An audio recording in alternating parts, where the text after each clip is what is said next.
Is it now time for King Charles III, in fact, to put his foot down regarding his very errant youngest son, the former royal known as Prince Harry? As ever, let me explain. Hi, good morning, Neil Shawn, in the very heart of a wet and, well, grey sort of London, you know. By the way, a lot of people say to me, Neil, why do you put flowers at the side of the screen? It's not relative to the story.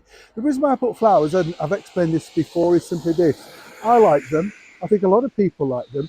They cheer you up, and particularly on a dark day, you know, if you're looking at beautiful array of lemon roses or red roses or chrysanthemums, anything like that, you know, it just cheers you up, doesn't it? And let's not forget there are many people who are watching this show that simply don't have access, whether they be trapped inside by no fault of their own, who just simply can't see any greenery. So I like to show parks and flowers and things like that, just so it just cheers us all up, you know. So for those that don't like it, I'm sorry, but you know, a lot of people do.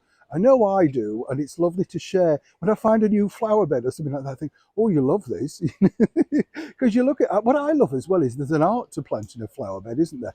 Have you noticed? I used to love all those old ones from the 40s and 50s, you know, where they used to do pictorial arrangements in flowers. That was a talent, wasn't it? Wow, what a talent that was. Back as ever, though, to your breaking roll story of the day.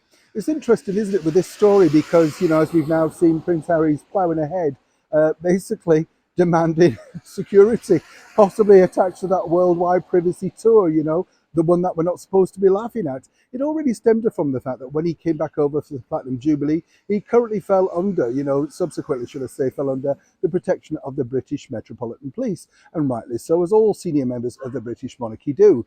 But that really isn't apparently enough for Prince Harry, because he feels having to supply either his own security, which allegedly, we have to give him his due, is offered to do, or indeed pay for elements of the British Metropolitan Police.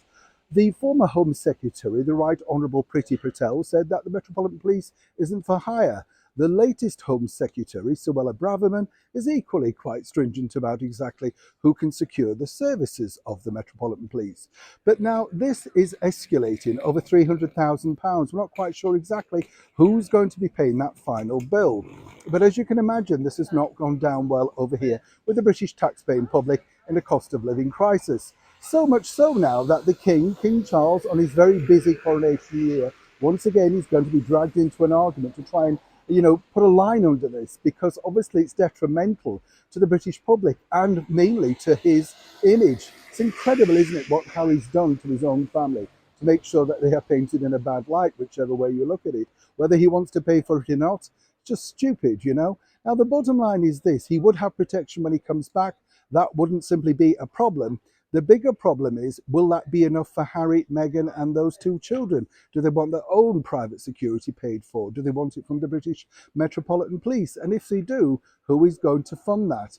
As I say, you know, there is a lot of pressure now, not just from courtiers, but seemingly members of Parliament too, because this will not work out well.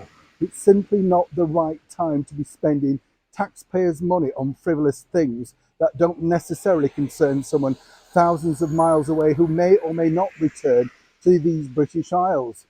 Either way, once again, it appears that Harry and Meghan somehow have cornered the king. Neil Shawn in the very heart of London.